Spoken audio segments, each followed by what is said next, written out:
Hi, this is Gail. Welcome to my channel. You guys have asked how I put 400,000 miles on my PT Cruiser, so I'm going to tell you. But before I tell you, don't forget, if you like the video, go ahead and give me that big thumbs up. And if you haven't subscribed, go ahead and do so, because I do some product reviews. I do some videos about van life. We've got a camper van. We use it a lot, and you're going to want to get those videos. So if you subscribe and click that little bell, you'll get all the notifications. Now, let's get into my PT Cruiser. This is a 2005 PT Cruiser. We got it, I want to say either 30,000 miles or 60,000 miles on it. I know that's a big difference. I can't remember for sure exactly, so we'll just work with it for right now. So how I put 400,000 miles on my baby is by keeping it in good condition, just as good a condition as possible. So people have asked about repairs, and yes, my baby girl's had some repairs, as you can imagine. So let's talk about some of the things that we've done. First of all, I'm kind of half in and half out of the vehicle, as you can see.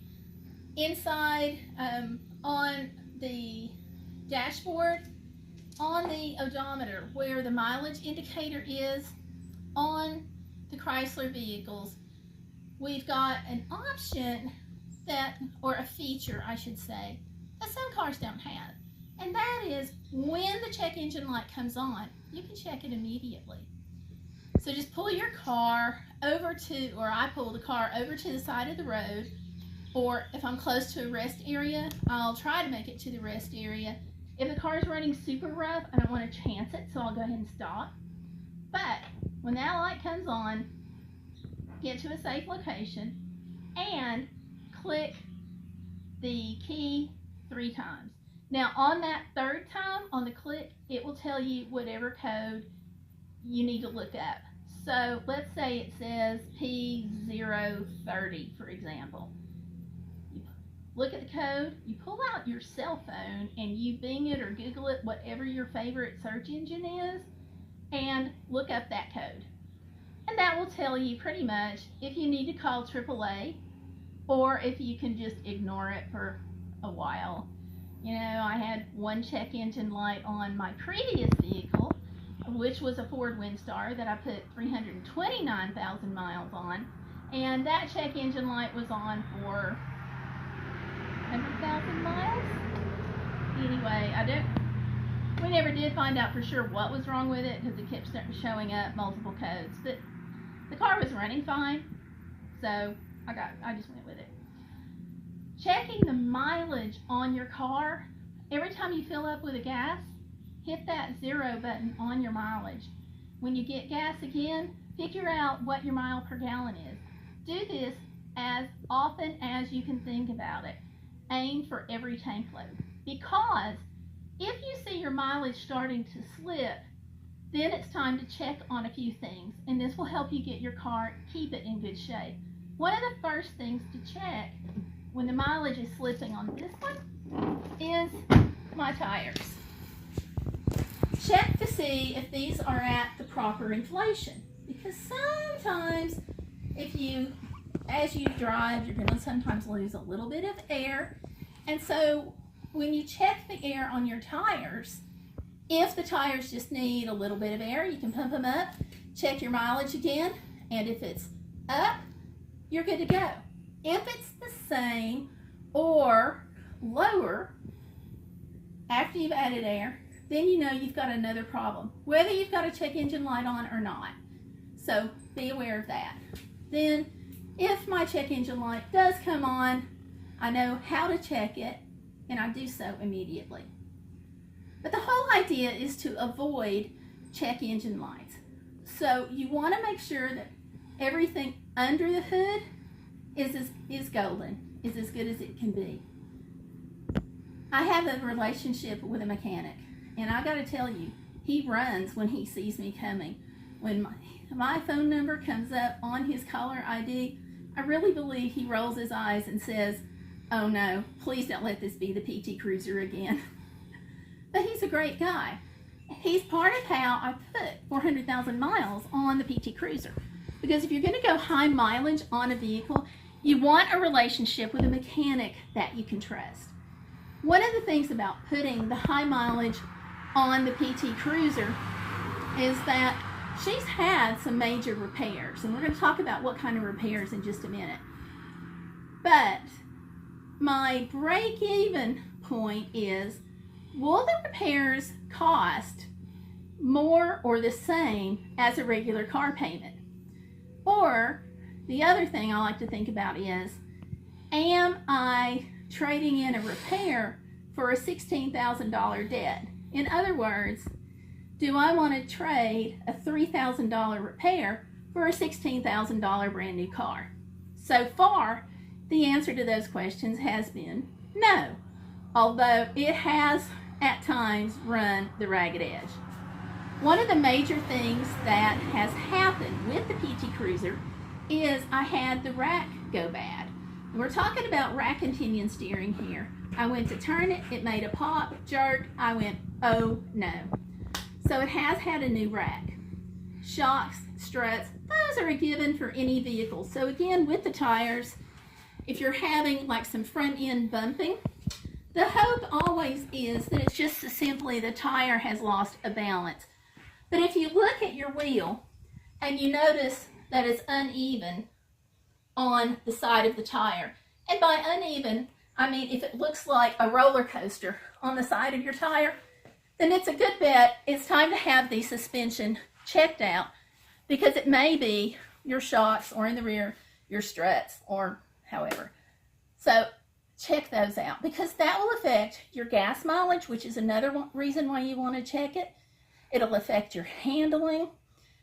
If you can get your handling problem straightened out, that lowers the likelihood of you getting in an accident that is your fault. So stay on top of those things, because obviously avoiding a car accident is another way to put high mileage on your car. Now, another repair that Bessie Blue has had a few 100,000 miles ago, or I guess at this point, probably about 120 miles ago, I had to have another engine put in. 289,000 miles, and wouldn't you know it, I started having engine problems. Go figure, right? So I had the engine rebuilt, but while they were rebuilding it, I told them, put new parts on everything that you take off. So if you take off the water pump, put a new one on. When you take off that rear main engine seal, put another one on. Because I wanted to look at the lifetime of not just the engine, but of those parts. And guess what? It didn't cost me any more labor to have new parts put on than it did if I'd had the other parts left on. I did have to take out a loan for that, but again, a loan versus a used vehicle, yeah, I could have gotten another used vehicle, but I know what else is wrong with this one. I felt like if I got another used vehicle, it's kind of a crapshoot on the other little things that are wrong. So I like my car and I know its quirks. Well, then after I had the brand new engine put in, wouldn't you know it, about 40,000 miles later, at about the 330,000 mile mark, my computer dies. Let me tell you, that computer, getting it fixed and getting it brand new was a real pain in the beep. So I had to do some wrestling at that point. But there again, did the cost of that repair justify a new car? Even looking at the cost of the other repairs I had put in, was I getting close enough? And again, the answer was no. So even though it was a $1,000 repair, that's where you want to have a good relationship with your mechanic. I'm going to ask him for either frequent flyer miles or a frequent flyer discount. But no, seriously, he's been great. So we were able to get the new computer put on with a little extra additional labor, but not much, because he really gave me a sweet deal on having it put on by saying, let me teach your husband how to do a few things. So instead of the price going up because he's teaching someone how to do it, the price actually went down. But like I said, my mechanic's a great guy. But anytime I have something done under the hood, I tell them, check the quality of the wiring that you're working with and the quality of the wiring inside the vehicle.